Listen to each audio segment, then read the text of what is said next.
Hurrah. वज़ीर ख़ारजा S Jaishankar ने SAARC को लेकर बड़ा बयान दिया। उन्होंने कहा कि पाकिस्तान का नाम लिए बगैर कहा कि सार्क में एक रुकन ऐसा है जो न सिर्फ दहशतगर्दी करता है बल्कि ऐसा करने के अपने हक पर जोर भी देता है। जयशंकर ने पाकिस्तान की तरफ इशारा करते हुए कहा कि अगर कोई पड़ोसी हमारे शहरों पर हमला करता है, हमारी रियासतों को गैर मुस्तहकम करता है, हमारी फौज पर हमला करता है, तो उनसे रिश्ते मामूल के मुताबिक नहीं हो सकते। With your first observation, I think there are forums in which we are members and China are members. I do not accept that one country necessarily leads it. I think it's a shared endeavor. Again, each country will try to push its own concepts and interests forward. We have to learn to compete with it. SAARC has a different problem. The issue with SAARC is that you have a member who's actually followed none of the basic rules of international relations. You know, how to be a member of an organization which a country which not only conducts terrorism but actually asserts its right to do so is a problem. Okay, a country which says, you know, I will not give you connectivity. I mean, so what was happening earlier, for example, when our goods were going to Afghanistan, was we were not able to access Afghanistan, a fellow SAARC member, through Pakistan. Okay. A country which was not willing to give you MFN status when it comes to trade. So tell me, I mean, how does it make sense to pretend that something is working in a room? If trade is not working, connectivity is not working, politics is not working, terrorism is working. So I have a, you know, I think a legitimate concern at that. So look, again, I put it to you this way. It's not in our interest to be locked into sort of perpetual hostility with Pakistan. Nobody wants that. It's against common sense. But somewhere, we also have to draw our red lines and, more important, stand by our red lines. I mean, what kind of country, I mean, we proudly say we are the 5th largest economy, we are the most populous country, India will rise, etc.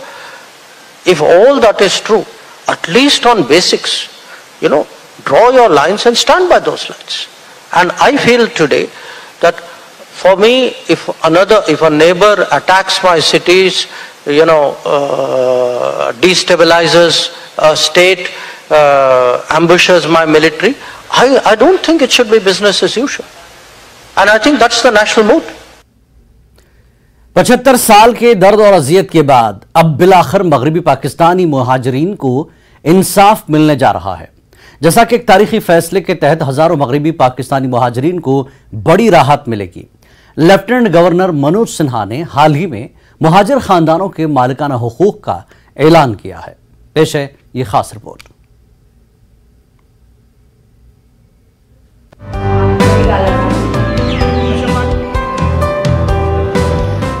उन्नीस में जम्मू कश्मीर आने वाले मगरबी पाकिस्तानी पनाहगुज़ीनों ने गुज़श्ता 75 सालों के दौरान बहुत ज्यादा दर्द और कर्ब सहा है।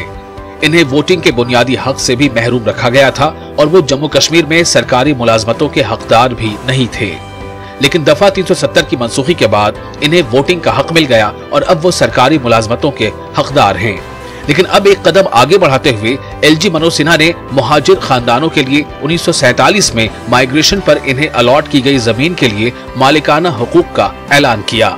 इससे मगरबी पाकिस्तान के मुहाजिरीन के साथ होने वाली नाइंसाफी का दर्द खत्म हो जाएगा। एलजी इंतजामिया का ये फैसला मगरबी पाकिस्तानी मुहाजिरीन के लिए जश्न का बायस है, जिन्होंने इस फैसले का खैर मकदम किया और एलजी इंतजामिया का शुक्रिया अदा किया। हमारे लेफ्टिनेंट गवर्नर जी वहाँ हमारे प्रोग्राम में आए, फर्स्ट कैंप उन्होंने खुद अटेंड किया, तो हमारी खुशी का कोई ठिकाना नहीं रहा कि आज पहली बार 75 सालों के बाद कोई गवर्नमेंट जो है वो चल के हमारे पास आई है और आके वहाँ जो उन्होंने अनाउंसमेंट की कि हम 10 पाकिस्तानी रिफ्यूजीज परिवार जो जितने भी 95-47 के जहाँ बैठे हैं, यानी कि 46,666 कनाल ज़मीन उनको लाट हुई थी 7 मई 1954 का जो गवर्नमेंट का डिसीजन था उस पैटर्न पर। आज उनको मालिकाना राइट्स का जैसे ही उन्होंने कहा कि हम इनको मालिकाना राइट देने जा रहे हैं, तो मेरे ख्याल में जितने भी परिवार जहाँ जम्मू में रह रहे हैं सबके लिए खुशी का एक ठिकाना नहीं था। मगरबी पाकिस्तानी मुहाजिरीन को दरपेश सबसे बड़ा मसला ये था कि इन्हें जमीन अलॉट की गई, लेकिन इन्हें मालिकाना हुकूक नहीं दिए गए थे।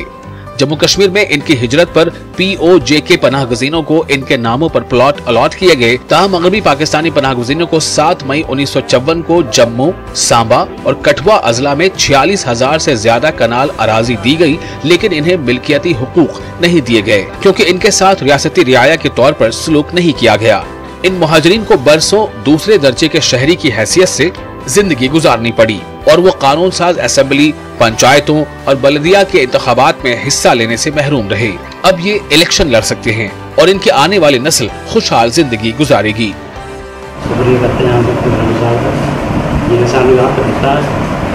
70 साल ਦੇ ਆਈ ਹੈ ਭੱਜਣ ਵਾਲੇ ਸਾਡੀ ਮੇਰੀ 50 ਸਾਲ ਦੀ ਹੋਈ ਹੈ ਆਏ ਵੀ ਆ ਨੌਕਰੀ ਕਰ ਸਕਦੇ ਆ ਉਹ ਲੱਖ ਤੋਂ ਜ਼ਿਆਦਾ ਨੌਕਰੀ ਆ ਕਰ ਸਕਦੇ ਆ ਤੇ ਬੜੀ ਖੁਸ਼ੀ ਗੱਲ ਹੈ ਸਾਡੇ ਅੱਗੇ ਬੱਚੇ ਨੇ ਉਹ ਵੀ ਨੌਕਰੀ ਕਰਨਗੇ ਸਾਨੂੰ ਹੱਕ ਦੇਣਗੇ ਬੜੀ ਖੁਸ਼ੀ ਦੀ ਗੱਲ ਹੈ। गवर्नर साहब ने बड़ा चंगा किया जेड़ा साड़ा भी कोई बेस्ट पाकिस्तानी दी कोई सुनी है साड़ी भी गरीबें दी बच्चे खज्जल होंदे कोई नौकरी नहीं इन्नियां तैयारियां लान दे ने चलो हम अगले बेचारे पर जान चंगी गल है उनका कोई समझना कि मिली जाए बेचारे ना वो चंगी गल है।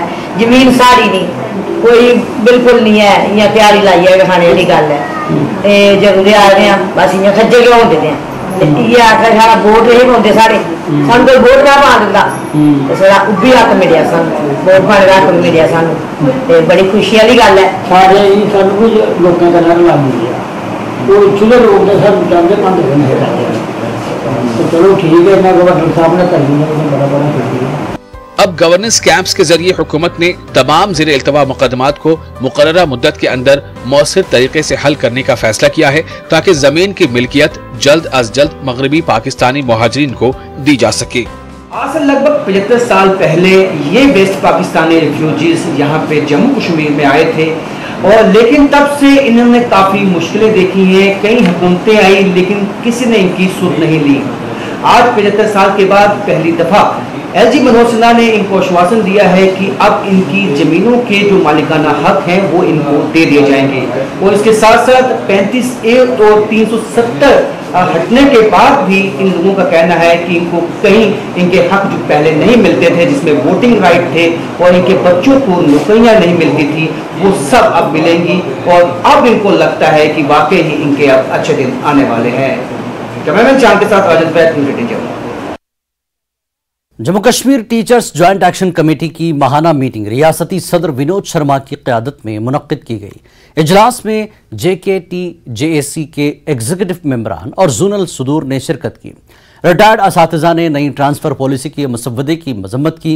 विनोद शर्मा ने हुकूमत से ट्रांसफ़र पॉलिसी का मसला हल करने की अपील की है। उन्होंने मजीद कहा कि ट्रांसफ़र पॉलिसी के नए ड्राफ्ट में RET टीचर को शामिल नहीं किया गया है। उन्होंने कहा कि RET टीचर्स महकमे तालीम की रीढ़ की हड्डी का काम करते हैं और 50% से ज़्यादा असातिज़ा RTE टीचर हैं। उन्होंने नई ट्रांसफ़र पॉलिसी में RTE असातिज़ा को शामिल करना चाहिए। उधमपुर की इकाई की तरफ से यहाँ मीटिंग रखी गई है जिसमें हमारे डिस्ट्रिक्ट एग्जीक्यूटिव्स और जोनल 11 के 11 जोनल प्रेसिडेंट्स मौजूद हैं। अलग अलग विषयों पे यहाँ चर्चा हुई लेकिन मुख्यतः तौर पे जो ट्रांसफ़र पॉलिसी रिसेंटली एक निकल कर बाहर आई है उसको लेकर यहाँ विशेष तौर पे चर्चा हुई और हर एक टीचर जो है वो निराश है, आक्रोश उसमें है कि आज 23 साल हमें इस डिपार्टमेंट में हो गए हैं लेकिन 23 सालों के बाद भी हम लोगों को एक जो मूल मैं कहूँगा अधिकार हमारा है, हमारा राइट जो है उससे हमें वंचित रखा जा रहा है, ट्रांसफर पॉलिसी से हमें बाहर रखा गया है।